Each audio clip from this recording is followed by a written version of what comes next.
Y como les he dicho, prestemos atención a la palabra que el Señor pone hoy en nuestros corazones, palabra que escucharán los hermanos Dios mediante el día domingo. Oramos un momentito al Señor, por favor, hermanos.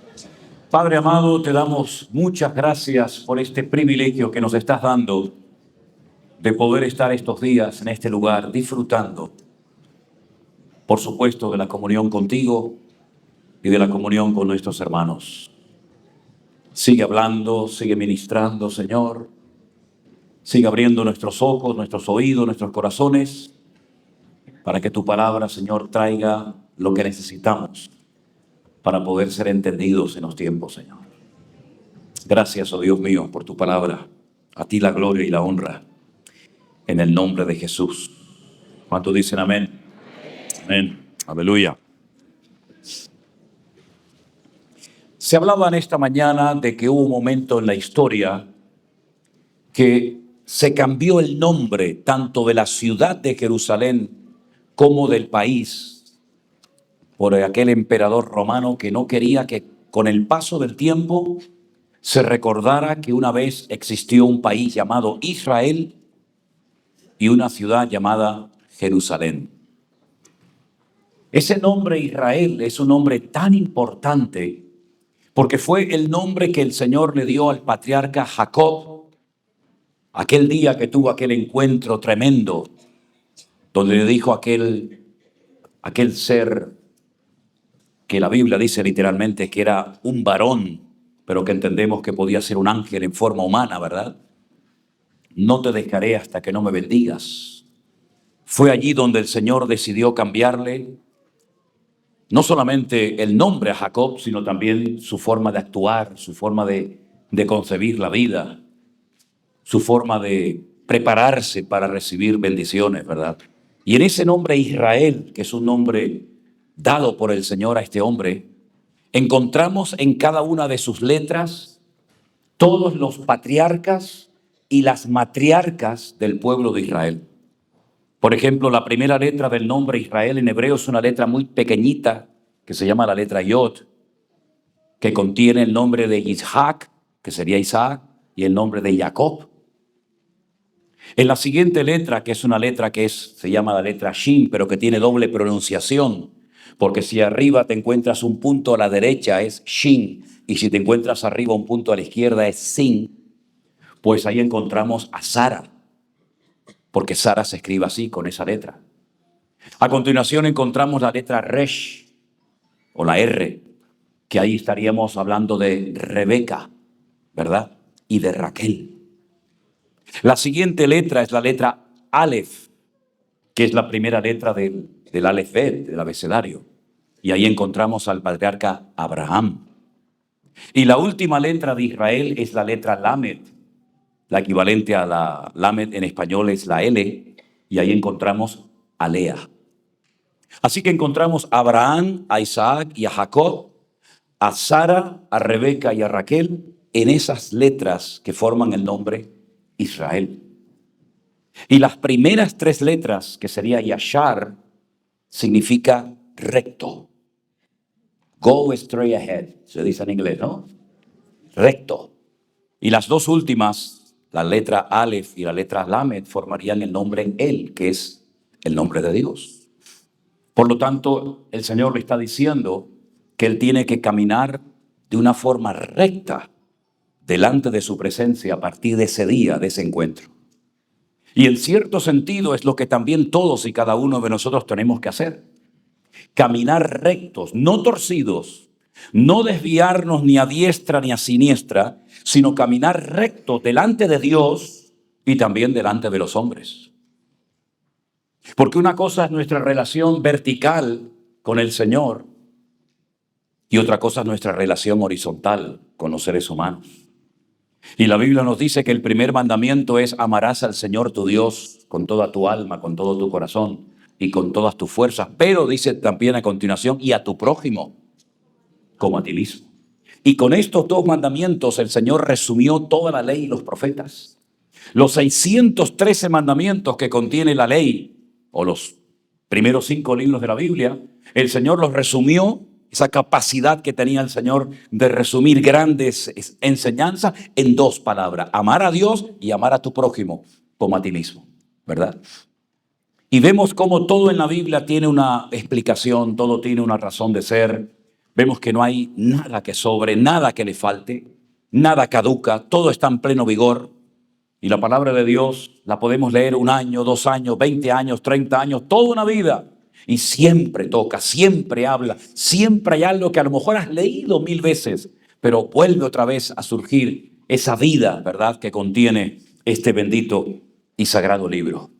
Los nombres en la Biblia son muy importantes. Vemos que no solamente el Señor le cambió el nombre a Jacob, también se lo cambió o se lo estiró, si me permiten, al patriarca Abraham, que se llamaba Abraham, que no contenía su nombre en ninguna letra del nombre de Dios, pero sin embargo el Señor le dice: a partir de hoy serás Abraham, y le añade una letra del nombre propio de Dios, Abraham, y automáticamente cobra más valor su vida y se convierte, en vez de un padre enaltecido, en un padre de multitudes. También le cambió el nombre a su esposa porque él consideraba que Sara era su Sarai, su princesa, y sin embargo el Señor le dijo: no es tú no eres dueño de nadie, ella es Sara, es princesa, ¿verdad? Y así vemos a lo largo y ancho de la Biblia que el tema del nombre es algo tan importante, hasta el punto que la primera función que Dios le encargó al hombre era: ponle nombre a los animales. Dios creó los animales, pero no les nombró, no les dijo cómo se iba a llamar este animal o el otro. Sin embargo, esa era una función que tenía que cumplir Adán: descubrir la esencia del animal, aún antes de la caída, antes de la desconexión del Creador, y le puso nombre a todos y cada uno de los animales. Y vemos que una de las primeras cosas que piensan los padres cuando van a tener un hijo es: ¿cómo le vamos a llamar? Incluso a veces ni ha nacido y ya tiene el nombre. Y a veces hay peleas porque decimos: tengo este y aquel. ¿Y cuál le llamamos? Y no le vas a llamar todos. Tendrás que llamarle por uno solo, ¿no? Así nos pasó, por ejemplo, cuando hablábamos del nombre que le pondrían al nieto. El que le iban a poner a mí no me gustaba y al final gané. Tampoco quería que le pusieran Manolito, ni mucho menos, ¿no?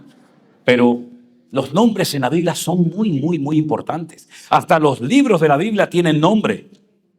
Lamentablemente, a veces los nombres que tenemos en nuestras Biblias no coinciden con el nombre original, que es mucho a veces más profundo que el nombre que le pusieron, por ejemplo, al libro de Lamentaciones. Siempre me llamó la atención porque hay un libro en la Biblia que se llama Lamentaciones, cuando el Señor no quiere que nos lamentemos. Es más, el Señor dice a través de uno de los profetas que Él ha cambiado nuestro lamento en baile. Pero es que ese libro no se llama Lamentaciones, tiene otro nombre en hebreo, ¿verdad? Y así podríamos ir por muchas partes de la Biblia y vemos que no solamente los animales recibieron nombre y no solamente los libros de la Biblia, sino que además vemos algo muy interesante, y es el nombre que han recibido ciertas y determinados países o ciudades. ¿Han pensado, por ejemplo, alguna vez en el nombre Europa? El nombre de nuestro continente.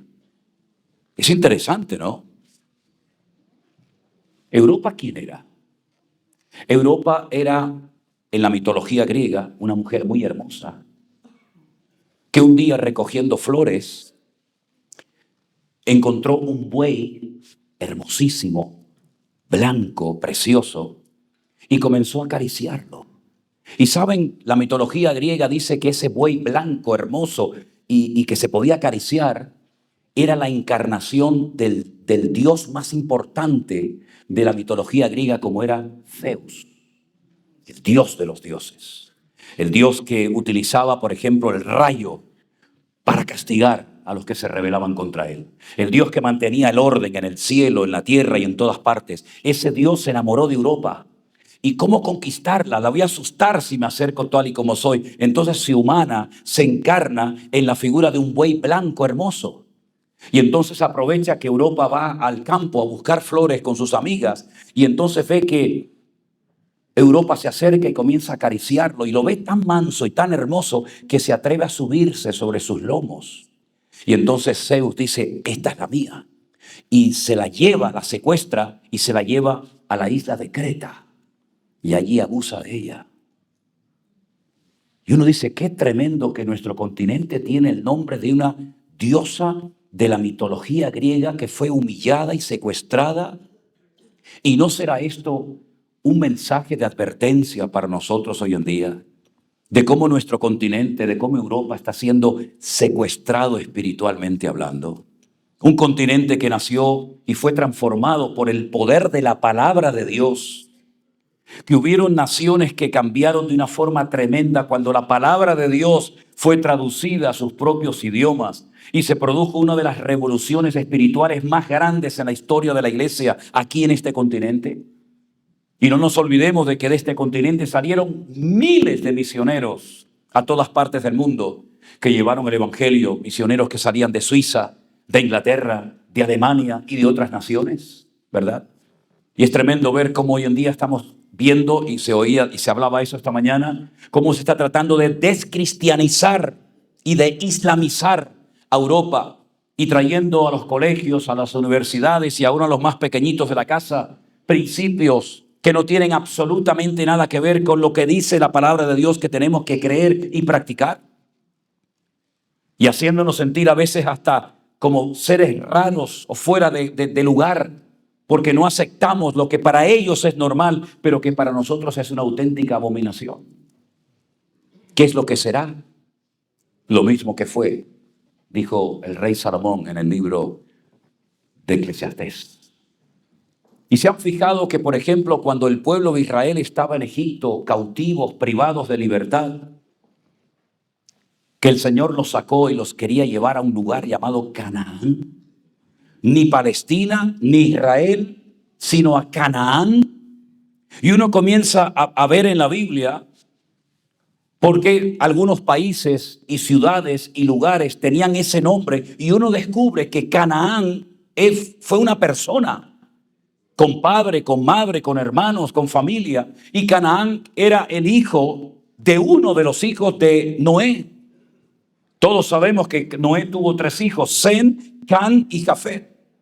Y de ahí cuando salen del arca pueblan toda la tierra. Unos se van por una parte, otros se van por otra. Unos conquistan África, otros conquistan el Medio Oriente. De ahí vienen las tribus semitas, etc. Y vemos que hay un momento en el que la Biblia nos relata que tenemos que acordarnos de lo que pasó en los tiempos de Noé, porque el Señor dijo que su venida tendría características muy parecidas a la época de Noé, pero dejando por un momento a un lado cómo era la generación y cómo era la gente en la época de Noé, pensemos en Noé. Noé dice que marcó una diferencia en su tiempo. Un hombre que no pasó desapercibido en su generación. Un hombre justo delante de Dios. Y Dios lo eligió, lo escogió para salvar a la humanidad a través de su vida. Un hombre justo, un hombre diferente a todos los demás. Un hombre que supo involucrar a su familia, a sus hijos, en la obra, en la construcción del arca. Y un hombre que se preparó durante mucho tiempo, porque creía que iba a venir un diluvio, que iba a destruir toda la faz de la tierra. Y dice la palabra de Dios que este hombre trabajó durante casi 120 años, pero no solamente trabajó construyendo barcos, sino buscando animales por todas partes, porque todo iba a ser destruido, la vida vegetal, la vida animal, los seres humanos, y tuvo que almacenar toneladas y toneladas de comida, de paja, de forraje, de agua, de alimentos para los animales y para ellos también. Y fue más el tiempo de preparación que realmente el tiempo que duró el diluvio, porque él realmente después de que terminó el diluvio estuvo como un año dentro del arca, pero estuvo 120 antes preparándose. Y es interesante notar que dice que cuando Noé salió del arca, planta una viña, luego ya la llevaba dentro, la siembra y extrae vino y se emborracha. El mundo está tratando de embriagarnos y de anular nuestros sentidos, porque el alcohol lo que hace es que te convierte en otra persona. ¿No han visto a los borrachos cuando se ponen a dirigir el tráfico? Les sale el policía que llevan dentro, ¿no? O se ponen a cantar.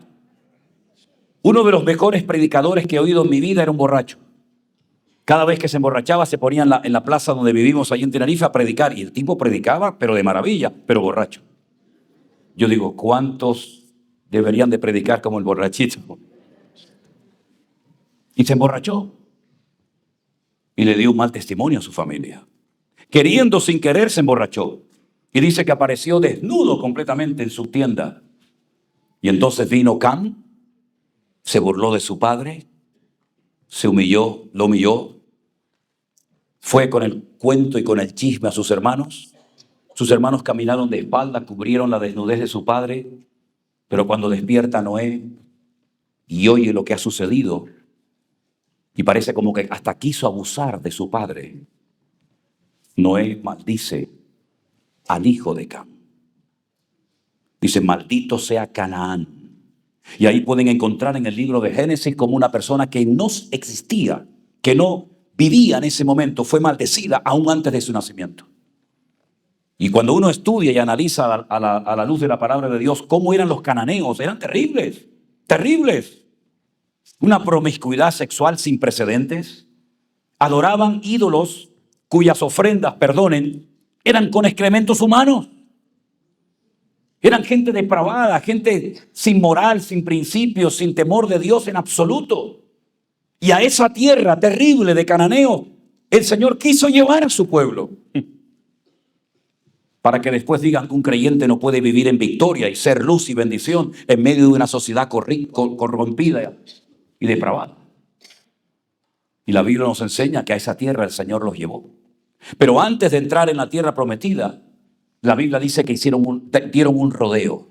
No entraron en línea recta, por así decirlo, desde Egipto, cruzando la península del Sinaí, pudiendo, por ejemplo, entrar por la franja de Gaza, por ejemplo. Pero no entraron porque dice que en aquellos tiempos vivía Amalek. Y Amalek era un enemigo terrible, muy fuerte, muy poderoso, pero muy traicionero.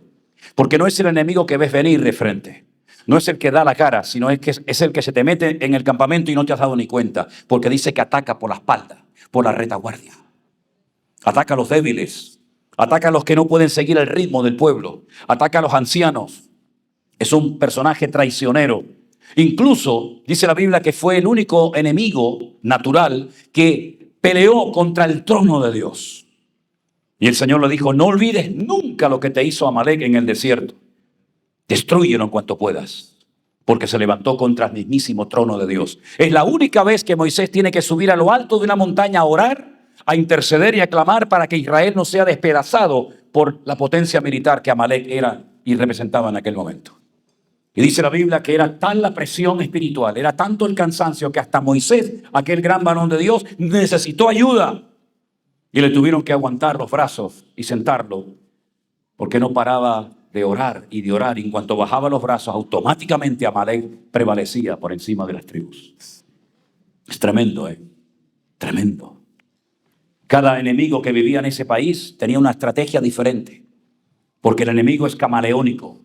Ahora usa la política, mañana usa la religión, pasado usa el arte, pasado usa la música, y se va transformando ese mismo ser terrible, malévolo, perverso, pero va cambiando las estrategias y adaptándose a los tiempos, ¿verdad? Y a veces es capaz, dice Pablo, hasta de disfrazarse y hacerse pasar por ángel de luz. Tremendo, ¿verdad? Y por eso tuvieron que dar un rodeo y entrar desde Jordania, desde Moab, cruzando primeramente, lógicamente, el río Jordán. Y cuando cruzan milagrosamente el río Jordán, y es que lo milagroso no podemos extraerlo de la Biblia. Si nosotros comenzáramos a quitar todo lo sorprendente, todo lo milagroso, todo lo extraordinario de la Biblia, nos quedamos sin libro. Me acuerdo una vez que le regalé a mi abuelo un libro que se llamaba algo así como Historias Maravillosas. Era un libro muy gordo con muchas ilustraciones de pasajes de la Biblia. Y cuando terminó de leerlo, le pregunté, abuelo, ¿qué te pareció el libro? Eran todas, ya digo, historias de la Biblia. Y me dice, demasiado fantasioso, ¿no? Y digo, abuelo, es que es así. Dice, no sé, cosas demasiado espectaculares. Digo, es que nuestro Dios es un Dios espectacular. Y la iglesia no puede prescindir de lo espectacular. Yo creo que una de las cosas que vamos a ir aprendiendo con el tiempo es que ya no podemos controlarlo todo. Es más, cuando ya nos comiences a controlar todo es cuando probablemente Dios está comenzando a hacer una obra que tú ni siquiera entiendes. Tenemos la tendencia los seres humanos de tener el programa, de decir esto y esto, y ahí ya no hay cambio ninguno. Y el Señor dice, estoy harto de vuestros programas. Estoy harto de vuestros esquemas que muchas veces me dejan fuera. Y estáis más dispuestos a cumplir con un programa que realmente con lo que yo hoy podía haber hecho en tu culto, pero no me has dejado. Porque me has dicho esto lo que hoy se hace aquí dentro. Como si fuéramos el dueño de la iglesia, cuando el dueño es Él. Y la Biblia dice que cruzaron el río Jordán de una forma milagrosa. Pero lo cruzaron primero los sacerdotes, los ministros de Jehová, los ministros de Dios. En otras palabras, hay gente que sigue y gente que tiene que ir en primera línea. Y nosotros hemos sido llamados para estar en primera línea. Y nosotros vamos marcando el paso de los que vienen detrás de nosotros. Espero que lo estemos marcando bien y dejando buenas huellas para que nos sigan nuestros hijos y los que vienen detrás de nosotros y puedan realmente tener un buen punto de referencia en nuestra vida, en nuestras palabras, en nuestros ministerios, etc.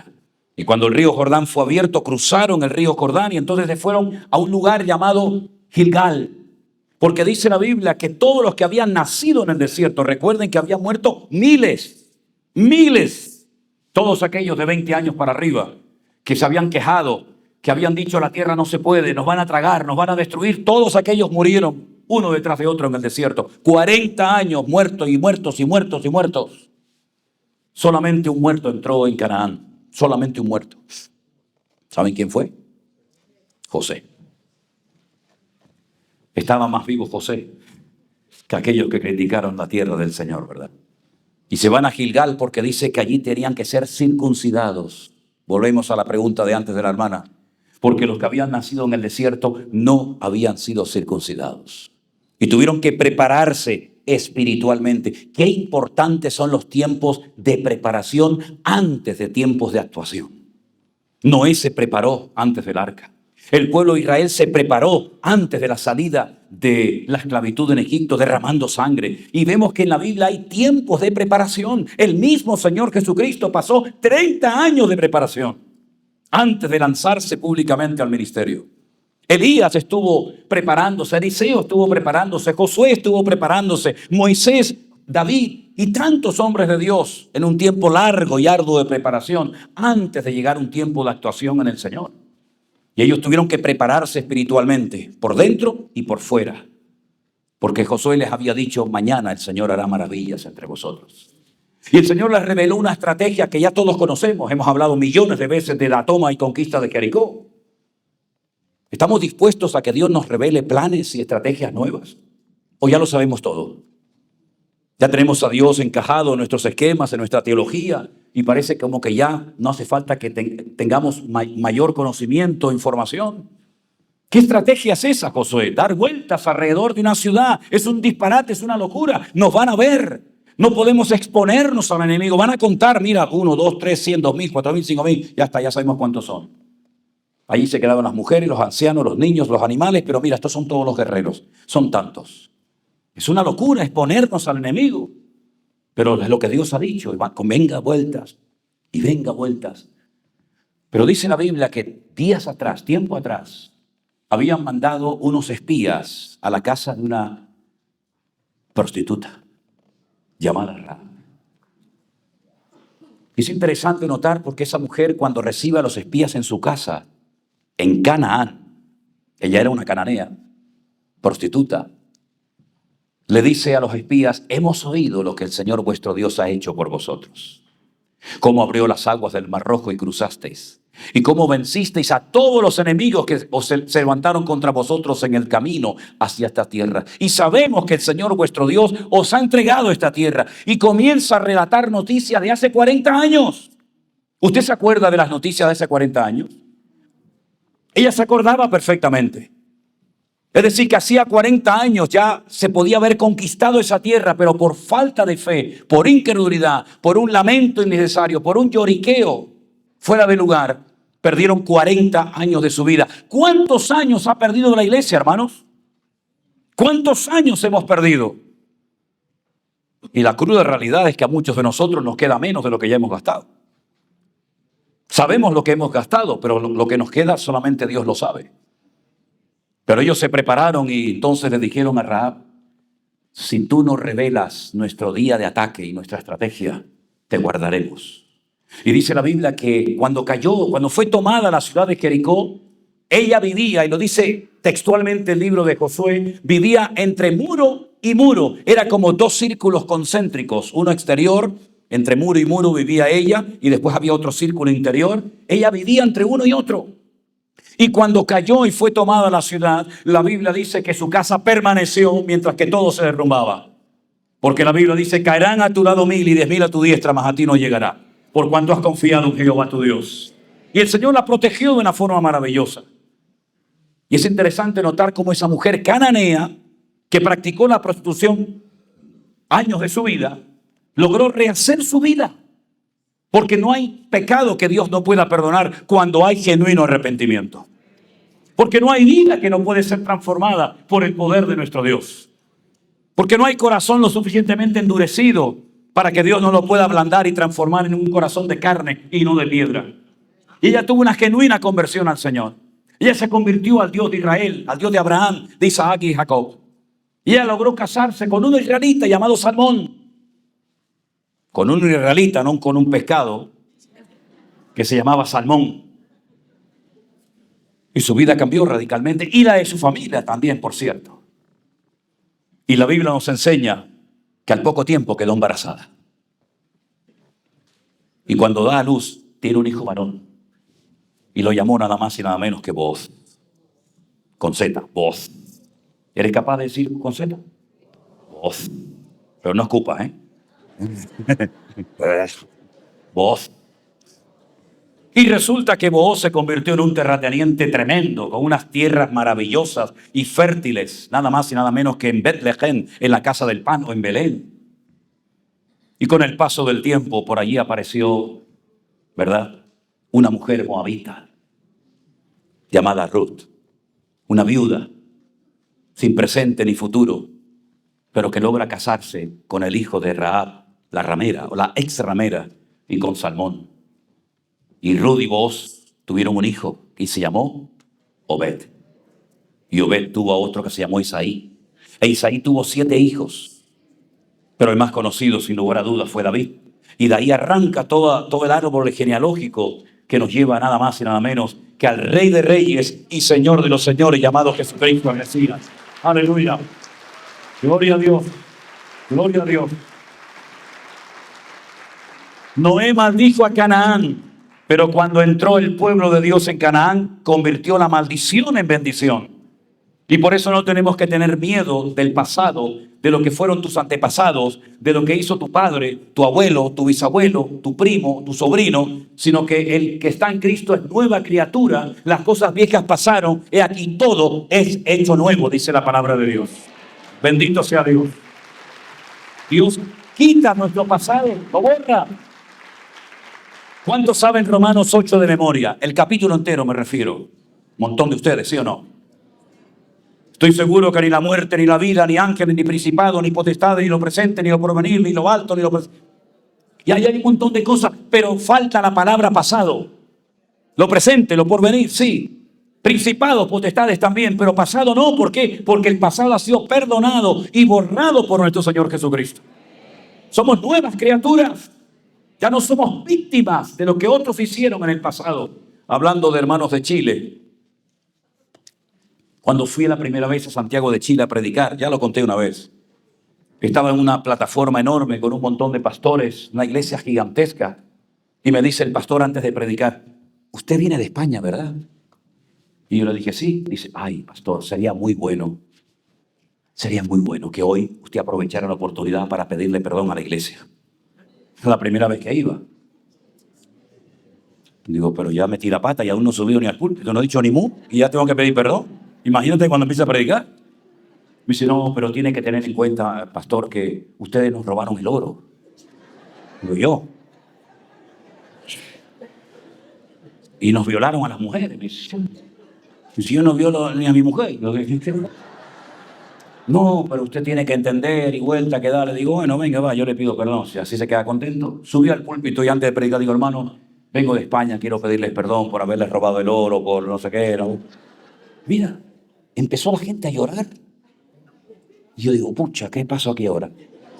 Pasaron 2 o 3 viejitos, ancianos, me abrazaron, pastor.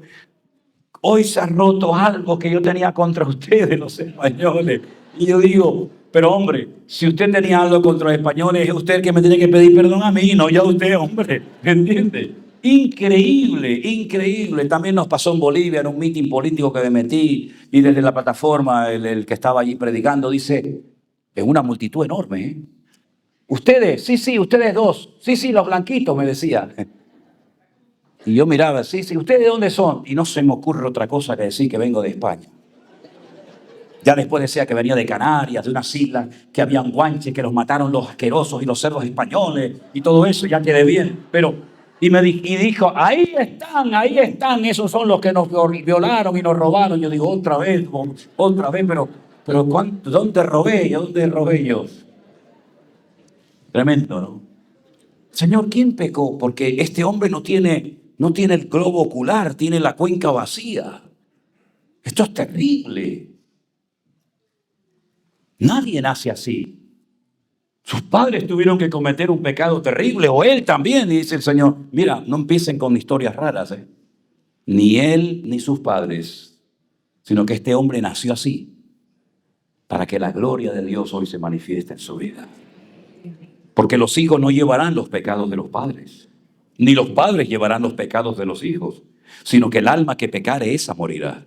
Y yo voy a quitar de raíz ese refrán que tienen, que los padres comieron las uvas y los hijos sufrieron la dentera. Por lo tanto, ¿qué doctrina tan rara y extraña y diabólica se ha metido en tantos lugares donde dicen que lo que te está pasando es porque tu padre fue un sinvergüenza o tu abuelo fue un alcohólico? Y entonces tienes que comenzar a pasar al frente a pedirle perdón al Señor o a quien sea por lo que hizo mi abuelo con Kunta Kinte en el siglo XIX o por lo que hizo el otro. Yo no tengo nada que ver con eso. Yo soy una nueva criatura en Cristo Jesús, perdonado y limpiado por la sangre de Cristo. ¡Aleluya! Fuerte este aplauso a nuestro Dios. ¡Y a su nombre! ¡A su nombre! ¡Aleluya! Viva tranquilo, hombre. Viva en paz.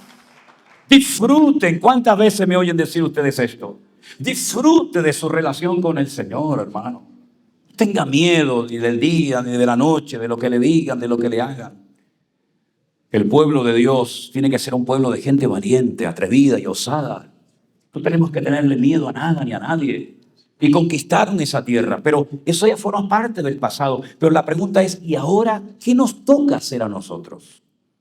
Porque hablamos de anticristo, hablamos de Armagedón, hablamos de guerras, de hambres, de rumores de guerra, de terremotos, de peste. Y uno dice, bueno, pero ustedes que son los predicadores, ¿cómo?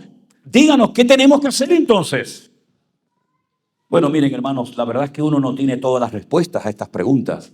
Pero yo vengo hace mucho tiempo diciendo, y cuando lo dije, algunos me dijeron, se le fue la olla, ¿no? Hermanos, vamos a prepararnos. Vamos a prepararnos. Tengamos agua en nuestras casas. Almacenemos agua. Almacenemos comida. Linternas. Una radio, pilas. Y algunos me decían, esto de tanto apocalipsis ya le está pasando factura, Manolo, ¿no? Días más tarde, la luz se fue en nuestro edificio donde yo vivo. Y los motores no funcionaban y no subían el agua a los edificios. Pero yo tenía agua en abundancia. Yo no tenía problema. Yo me reía de los que, no tenemos agua. Digo,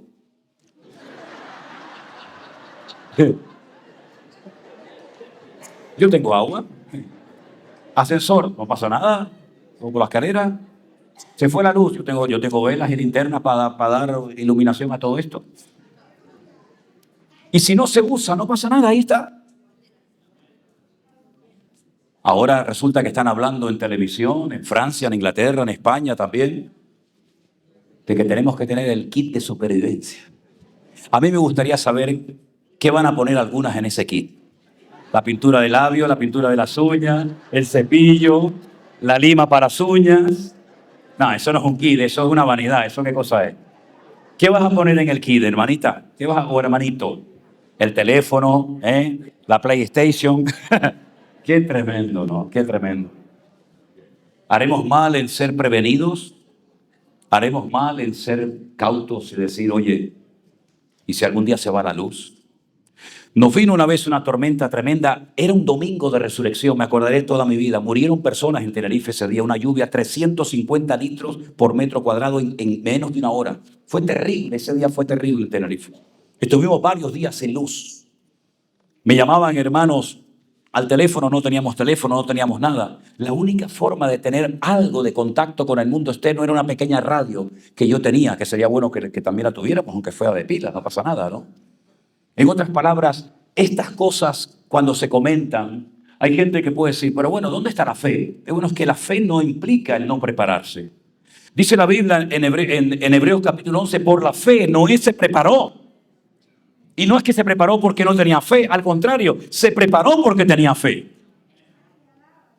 Y nosotros vivimos en un tiempo en el que sentimos, y me cuesta mucho describir con palabras a veces lo que uno siente, como que algo va a ocurrir, algo va a suceder.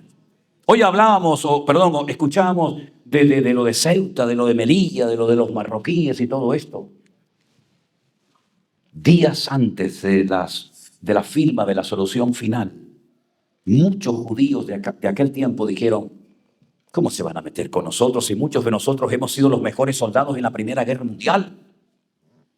Alemania es el país de la cultura, de la filosofía, son gente culta, no son como los pueblos de alrededor, son gente... Y fíjense lo que pasó.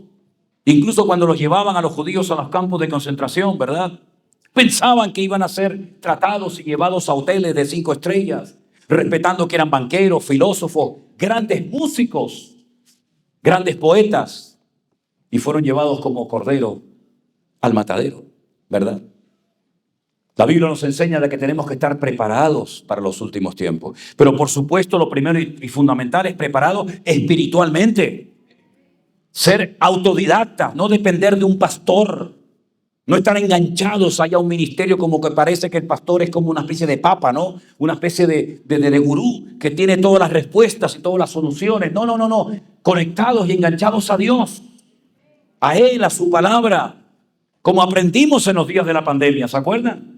Cuando muchos se quedaron encerrados en sus casas y decían, ¿y ahora qué hacemos? Nosotros ya sabemos lo que tenemos que hacer. Porque hemos aprendido en aquellos tiempos que fue una prueba, que fue un test, ¿verdad? Que yo creo que aprobamos con buena nota, que el mundo puede cambiar en una hora. En una hora. Los que iban a América a una vida nueva se hundieron en el camino en el primer viaje del Titanic. ¿Quién se lo iba a decir? Los que estaban trabajando ese día en las Torres Gemelas, ¿cómo se iban a imaginar que esas moles que tardaron años en construirlas, los americanos se iban a derrumbar en una hora? ¿Quién iba a pensar, queridos hermanos, que cuando vino aquel tsunami que mató a 350,000 personas, quién iba a pensar ese día que era domingo, que muchos hermanos también iban a sufrir aquel desastre natural que ha sido el segundo desastre más fuerte de la historia de la humanidad después del diluvio de los días de Noé, que movió hasta el eje de la tierra unos cuantos grados? ¿Qué nos va a decir a nosotros, hermanos, que siempre vamos a tener esta libertad y esta tranquilidad para predicar el evangelio? Hay hermanos nuestros que están muriendo en este momento y derramando su sangre por la fe en el Señor Jesucristo. Es muy fácil ser cristianos, ¿verdad? En estas partes del mundo, con cocoteras, con palmeras, con sol, con coche, con todo, pero todo puede cambiar de un momento a otro. Y esto no digo esto para asustarles, no digo esto, al contrario, digo esto para que sepan que la palabra que predicamos y creemos, en algún momento se va a cumplir todo lo que hemos leído. ¿O es que no ha habido hermanos nuestros que lo han perdido todo y han tenido que salir con lo opuesto? ¿Es que no ha habido hermanos nuestros que han muerto quemados, crucificados, aserrados, apaleados, torturados? ¿Sí o no? Claro que ha habido. Y dice que incluso hasta renunciaban al rescate. No paguen el rescate, hágame el favor. Pero si no pagamos el rescate, te matan. ¿Por qué me maten? Así tendré mejor resurrección y más recompensa. Madre mía, qué lejos estamos nosotros de aquella gente, ¿no? Así que, mis queridos hermanos, lo que no nos puede pasar a nosotros bajo ningún concepto es que nos vayamos apagando. Ya sé que la vida nos cambia, ¿eh? Ya sé que uno se deteriora, que uno se gasta, que uno se hace todo eso. Pero espiritualmente tenemos que estar más animados y más fortalecidos y más avivados y más entusiasmados que nunca en la historia desde el día que conocimos al Señor. ¿Cuándo dicen amén? Vemos en la palabra de Dios no solamente personajes, sino iglesias. Porque algunos pueden decir, bueno, pero Esos son gente del Antiguo Testamento, como Sansón o como Saúl. No, no, no. De iglesias. Tengo contra ti que has dejado tu primer amor. Y esa es una iglesia, ¿eh? Esa no es la tribu de Isaacar o de Zabulón o de Neftalí. Es la iglesia de Éfeso. Una iglesia que fue fundada por Pablo. Qué privilegio, ¿eh? Hechos capítulo 19. ¿Cómo nació la iglesia? Pero de una forma muy atípica. ¿Ustedes en qué fueron bautizados? ¿O cuándo recibisteis, perdón, el Espíritu Santo? ¿El qué? El Espíritu Santo. Dice, nunca hemos oído hablar del Espíritu Santo. Entonces, ¿ustedes en qué fueron bautizados? Porque hay 7 o 9 bautismos en la Biblia. Nosotros no hemos oído nunca hablar de ese tema. Pero vamos a empezar de cero. Y así nació con un grupito pequeño, una iglesia que llegó a ser madre de iglesias y que fue pastoreada por Pablo 2 años. ¡Qué privilegio, Dios mío! Tener a este tremendo hombre de Dios al frente de la iglesia 2 años. Pero cuando él se va, el que se queda, pues había sido entrenado y discipulado de una forma tremenda, nada más y nada menos que Timoteo, al que él consideraba su hijo, al que engendré, ¿verdad? En mis prisiones. Y allí estuvo Priscila y Aquila. Y allí estuvo María, la madre del Señor Jesucristo, que murió en Éfeso, con Juan, el que la recibió en su casa. Y estuvo Tíquico, y pasó Apolos. Y los mejores ministerios de la época, lo mejor de lo mejor, estuvieron ministrando en la iglesia de Éfeso. Pero cuando el Señor se dirige a la iglesia en Apocalipsis capítulo 2, le dice, habéis trabajado, es verdad, habéis sufrido, habéis probado a los que se dicen ser apóstoles y los habéis hallado mentirosos. Y habéis trabajado por amor de mi nombre y no habéis desmayado. Pero, ay ese pero tengo contra ti que has dejado tu primer amor. Y el Señor llama a la iglesia de Éfeso al arrepentimiento.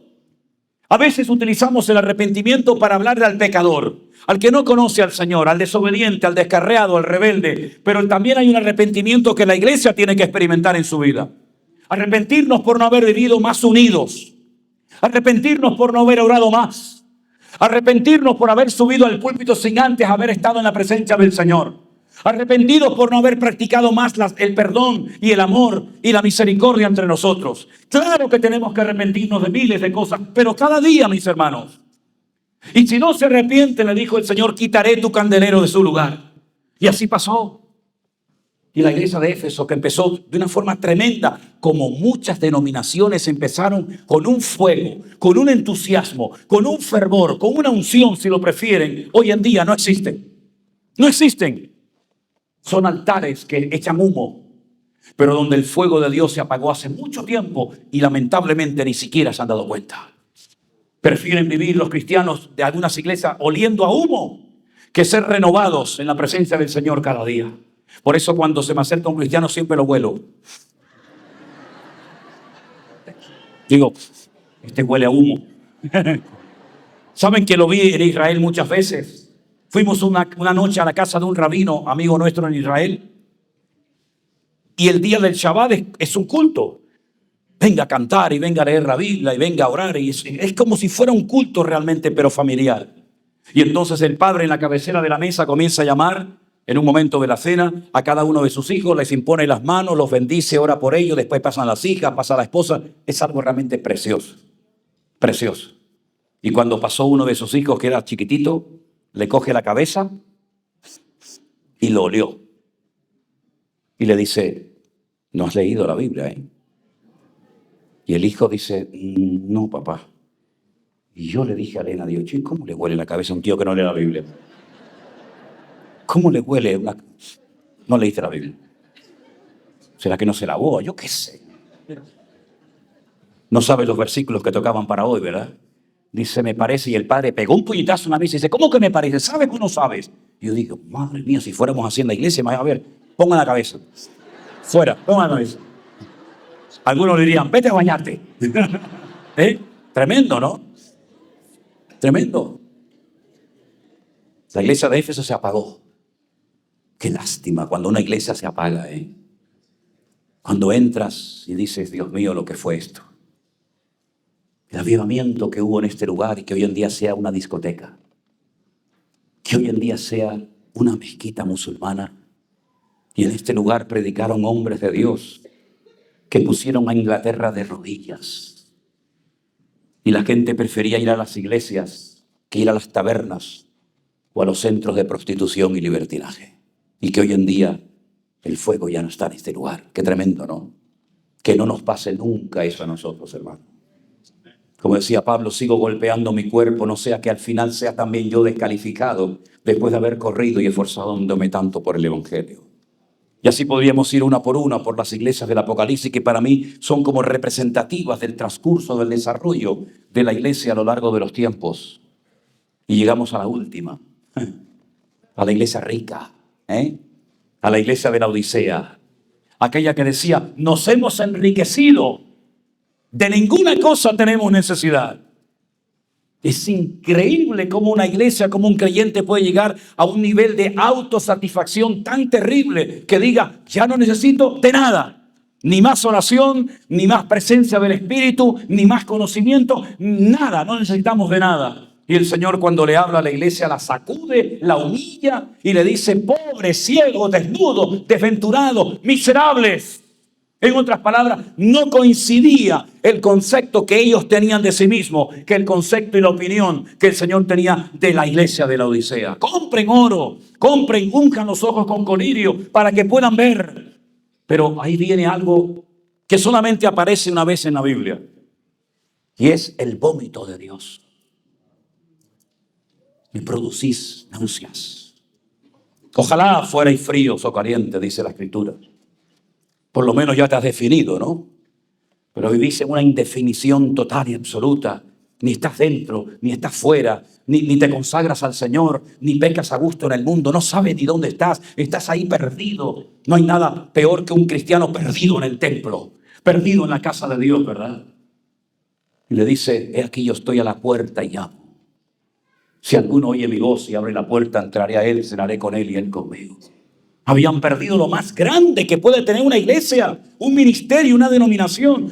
Es la presencia del Señor.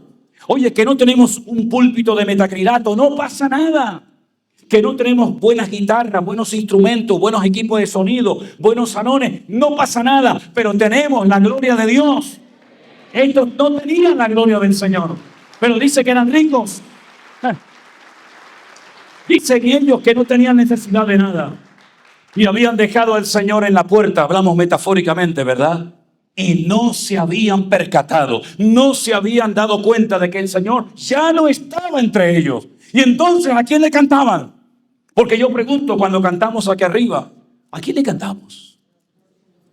¿A quién le cantamos, hermanos? A nuestro Dios. Pero si Él no está, entonces, ¿qué estamos haciendo aquí dentro?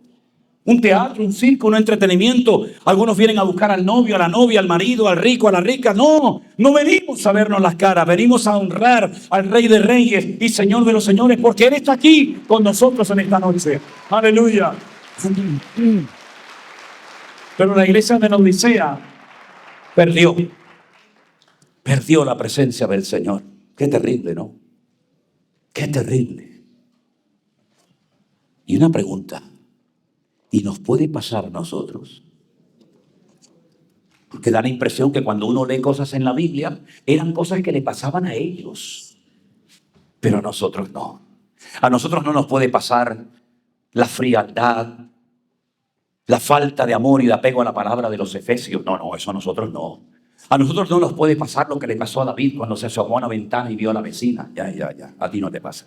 Ya. Tú no hace falta que te asomes a la ventana, pones el teléfono y ya lo tienes ahí. No, a mí no me puede pasar lo de Pedro, que negó al Señor, ¿no? ¿Y cuántas veces hemos negado al Señor, si no con palabras, por lo menos con nuestras acciones, hermanos?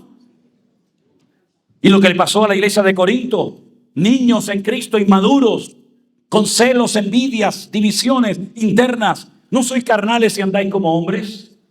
No, eso solamente fue para los corintios. Y las peleas que hubo en la iglesia primitiva por la comida. El primer problema que surgió en la iglesia primitiva no fue por la doctrina, no fue porque el pastor se equivocó y dijo un texto que no existía o lo mencionó equivocadamente, fue por la comida. ¿Saben lo que le dije hoy a los pastores en la reunión? Les voy a revelar un secreto. Y aquí os digo un misterio. Digo, mira, ¿sabes qué? Ahora hay aquí un ambiente guapísimo, facilísimo cantar, predicar, está todo abonado, todo rico, pero Si aquí nos quedáramos a vivir un par de meses, terminábamos a trompadas. No, eso fue en la iglesia primitiva, pastor. A mí me da igual si la comida está fría o caliente. Ya. Es que el colchón es muy... Ya, pero espérate, que llevas un día. Como tú llevaras aquí una semana, tú no aguantas en ese colchón ni un mes. Y al final terminaríamos exactamente igual. Por lo tanto, mis queridos hermanos, no bajemos la guardia. Porque es verdad que lo mejor está por venir, pero no nos engañemos. Y lo peor también. Y probablemente nosotros veamos cosas que no se han visto nunca, en lo bueno y en lo malo. Porque dice la Biblia que donde abunda el pecado, sobreabunda la gracia. Pero para que sobreabunde la gracia tiene que abundar también el pecado. Y el trigo y la cizaña crecen juntos. Y por eso tenemos que definirnos y aclarar nuestras ideas y mantener nuestras posiciones y no dejarnos arrastrar por la corriente de este mundo. Porque el mundo está como loco por arrancarnos la bendición de nuestros corazones. Pero detrás de todo esto no mires a un partido, no mires a un gobierno, no mires a una persona. Está el mismísimo infierno que nos odia. Porque sabe que las personas más importantes y más problemáticas para él en este mundo somos nosotros los cristianos. Y como siempre he dicho y lo reitero, que Satanás es un ser tremendamente frustrado y amargado, porque todo le ha salido mal y sabe que él va a terminar perdiendo la guerra. Un personaje que fue expulsado de la presencia de Dios. Dios mío, qué privilegio tuvo este ser. Es la única vez que Dios dice, acabado en hermosura, el sello de la perfección. Cuando tú ves cómo lo vistió a este personaje, que es como un anticipo de las vestiduras del sumo sacerdote, y miras todas las piedras preciosas que le puso y dice el sello de la perfección, es hermoso por todas partes donde lo mires. Al hombre lo creó desnudo, sin embargo a este lo vistió de una forma espectacular y lo expulsa de su presencia. Desde ese momento que fue expulsado, excluido para siempre de la presencia del Señor, todo le ha salido mal. Todo le ha salido mal. Se quedó sin autoridad en el mundo espiritual, o la que tiene es tremendamente limitada. Sabe que le queda poco tiempo además. Sin padre, sin madre, sin amigos, sin iglesia, sin pastor, sin cobertura espiritual, errante de un lugar a otro, ahora está aquí, mañana está allá. Todo le sale mal.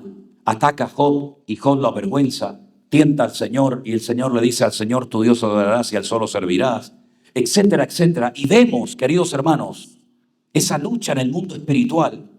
Y Él sabe que lo mucho de lo que tenemos nosotros, Él lo podía haber tenido. Podía haber tenido toda la paz y el gozo y la alegría del mundo, pero ya nunca más la tendrá. Y por eso quiere robarte el gozo de tu corazón. Y quiere que bajes la guardia y que vivas de las glorias de otros. Pero eso no va a pasar con nosotros, amén, hermanos. Nosotros vamos a poner la mano en el arado y decir, Señor, lo que tú nos indiques que tenemos que hacer, lo haremos. Y por eso creo que la finca que el Señor nos permitió adquirir en Alicante no solamente va a ser una finca para retiros y campamentos. No, hay mucho más que eso. Probablemente sea un lugar donde muchos hermanos tengan que refugiarse cuando lo pierdan todo. Y probablemente será un lugar donde gente que con una pensión de miseria, como las que existen en España hoy en día, tendrán que unirse 4 o 5 hermanos y compartir y aprender lo que es la hospitalidad y la generosidad entre hermanos. Y se me parte el alma cuando me enteré un día que un pastor de más de 40 años de ministerio en una iglesia en Tenerife terminó casi en la mendicidad, en la mendicidad, ¿se dice? En la indigencia. Porque mientras eres útil y tienes fuerzas, eres bueno. Pero cuando ya no tienes fuerzas, ni siquiera para aguantar un micrófono en tu mano, hay que buscar a otro. Te hay que traer un renuevo a la iglesia. Y el renuevo no viene porque cambias a uno y pones a otro. El renuevo viene cuando nos plantamos delante del Señor y decimos, Señor, dame vida, ayúdame y fortaléceme para seguir fiel hasta la muerte y recibir así la corona de vida. Y la iglesia probablemente esté en la recta final de los tiempos. Por eso, no nos quedemos sin aceite, por favor, hermanos. No nos quedemos sin aceite. Si tienes que irte una semana a descansar y a renovarte, vete una semana a descansar. Si veis a vuestro pastor cansado o ojeroso o que está estresado, oye, vete a descansar una semana, 15 días, vete a donde quieras, vete a un crucero al Caribe, vete a la casa de Jeremías en San Francisco, a la casa de Cristina en Clearwater allí, vete con Osman a Colombia. Pero cuidado con... bueno... Ya traes la guitarra, de paso me la vuelves a traer, ¿no? Pero no descuides tu vida y tu relación con el Señor, porque lo más hermoso que tienes es la presencia del Señor en tu vida. Cierra tus ojos en esta noche. Aleluya. Descansen bien esta noche para que mañana el Señor siga tratando con nuestras vidas y trayendo palabras a nuestros corazones. Aleluya. Gracias, Señor Jesús. Dele gracias al Señor y dígale: Señor, renueva mi vida. Vamos a cantar esa de otra vez que todos los profetas. Ayúdanos, Señor, a mantenernos firmes, sin titubear en tu palabra, en tus caminos. Y síguenos usando hasta el último momento que tú nos llames a tu bendita presencia, Señor. Renueva nuestras fuerzas y que nunca el fuego se apague en el altar de Dios, sino todo lo contrario. En el nombre de tu amado Hijo Jesús. Vamos, Saray. Pedimos todos. Ponemos la música, el piano, el teclado y nos ponemos todos de pie en esta noche. Y mientras cantamos esta alabanza, si quieres saludar al hermano a tu lado, le das un abrazo, un beso, un sincero Dios te bendiga. Mientras nosotros cantamos esta alabanza a nuestro Dios en el día de hoy. Aleluya. Que todos los profetas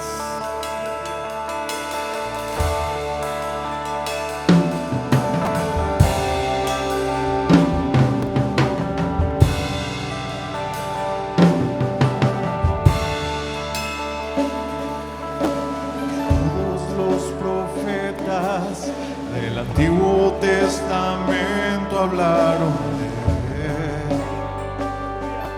Ya lo sabemos.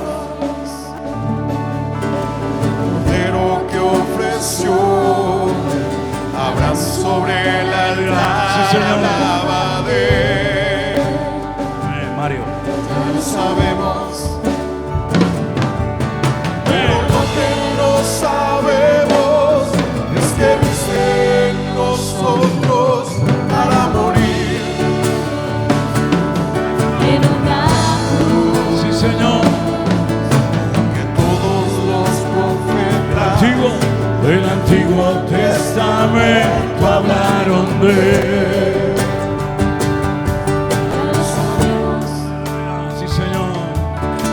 Cordero que ofreció Abraham sobre el altar hablaba de él. sabemos. Pero lo que no sabemos es que viste en nosotros para morir en una cruz. En una Dile conmigo ahora, vamos. Señor, vamos. oh Señor, Aleluya. Ocupaste mi lugar, muriendo en una cruz. Te amamos, Señor. Te amamos, Señor. Aleluya. oh Señor, Gracias, Señor. Ocupaste mi lugar. muriendo en una cruz por mí.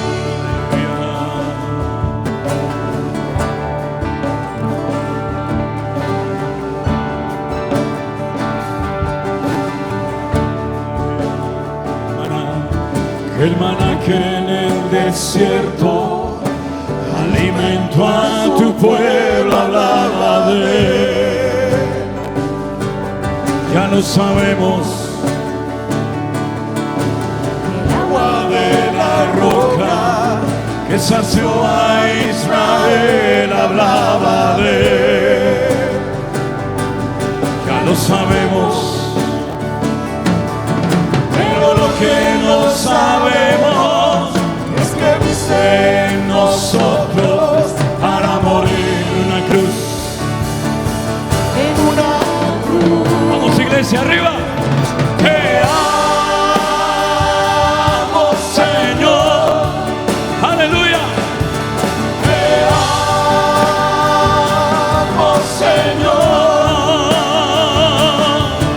Ocupaste mi lugar. Amén. Muriendo en una cruz por mí. Te amamos, Señor. Amo, Señor. Vamos. Te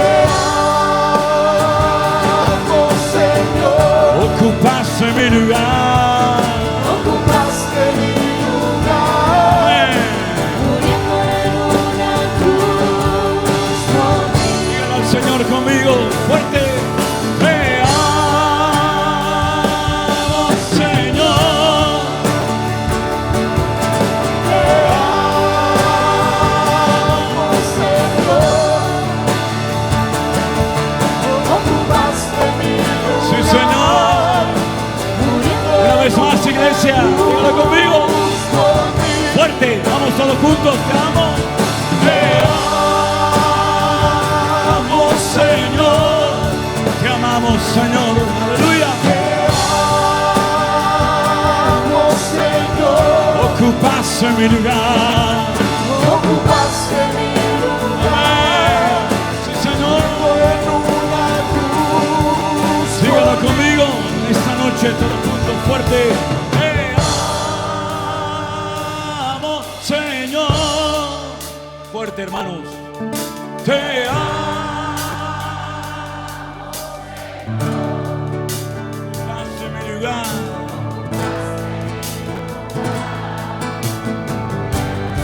Santo.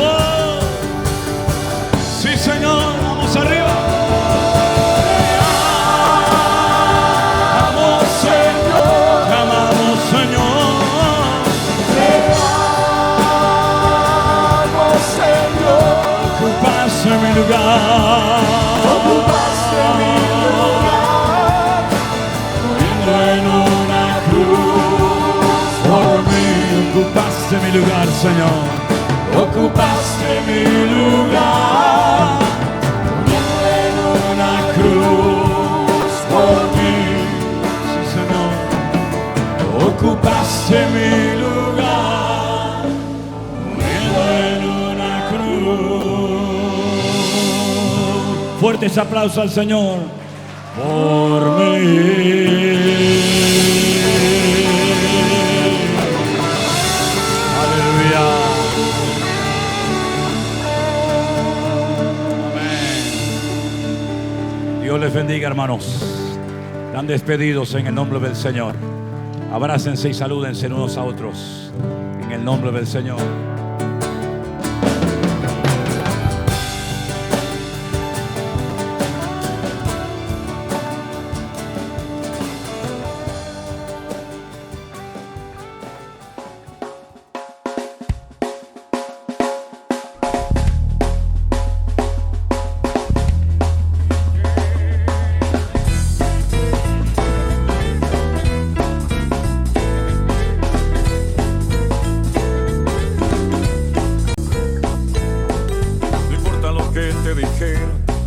No importa lo que te hicieron, tienes que aprender a descansar en Dios.